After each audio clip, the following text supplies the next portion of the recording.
I had a vision. I saw a dark and stormy ocean. In that ocean, I thought I saw multitudes of poor human beings plunging and floating and shouting and shrieking, cursing and struggling and drowning. And out of this dark, angry ocean, I saw a mighty rock that rose up with its summit towering high above the stormy seas. And all round the base of the rock, I saw a vast platform. And on this platform, I saw with delight a number of the poor wretches continually climbing out of the angry ocean. And I saw that some of those who were already safe on the platform were fervently helping the poor creatures still in the angry waters to reach safety. But something puzzled me. Although they had all been rescued at one time or another from the ocean, nearly everyone seemed to have forgotten all about it. Anyway, the memory of its darkness and danger no longer troubled them. And what was equally strange and perplexing to me was that most of these people did not seem to have any care, that is, any agonizing care, about the poor perishing ones who were struggling and drowning right before their eyes. But then I saw something wonderful. I saw a great being from above come straight from his palace, right through the dark clouds. And he leapt right into the raging sea among the drowning people. And there I saw him toiling to rescue them, until the sweat of his great anguish ran down in blood. And he was continually crying to those already rescued, to those whom he had helped with his own bleeding hands, to come and help him in the painful and laborious task of saving the lost.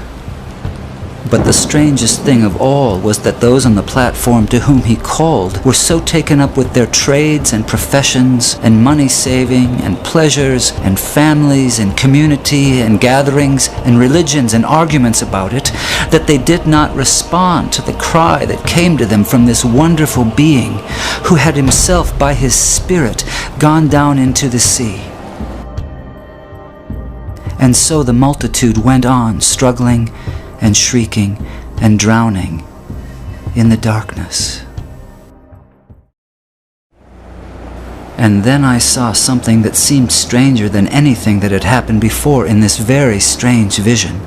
Those whom this wonderful being cried out to come and help him in his difficult task were always praying and crying to him to come to them.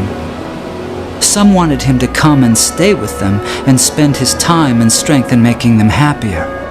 Others wanted him to come and take away various doubts and misgivings they had concerning the truth of some letters which he had written them. Others wanted him to come and make them feel more secure on the rock, so secure that they would be totally sure they would never slip off again. They used to meet and get as close to the rock as they could, and looking towards the mainland where they thought the great being was, they would cry out, "Come to us, come and help us."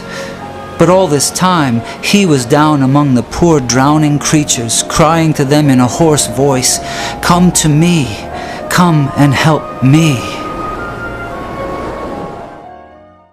And then I understood it all. It was plain enough. That sea was the ocean of life, the sea of real actual human existence. Those multitudes of people struggling in the stormy sea were the billions of sinners from every race, language, and nation. That great sheltering rock was Calvary, the place of the cross, and the people on it were those who had been rescued from sin and hell and who professed to be followers of Jesus Christ. That mighty being who called to them from the tempest was the Son of God, the same yesterday, today, and forever, who is still struggling to save the dying multitudes about us from this terrible doom of damnation, and whose voice can be heard above the music and machinery and noise of life, calling on the rescued to come and help him save the world. My friends in Christ, you are rescued from the waters. You are on the rock. Jesus is in the dark sea, calling on you to come and help him. Will you go?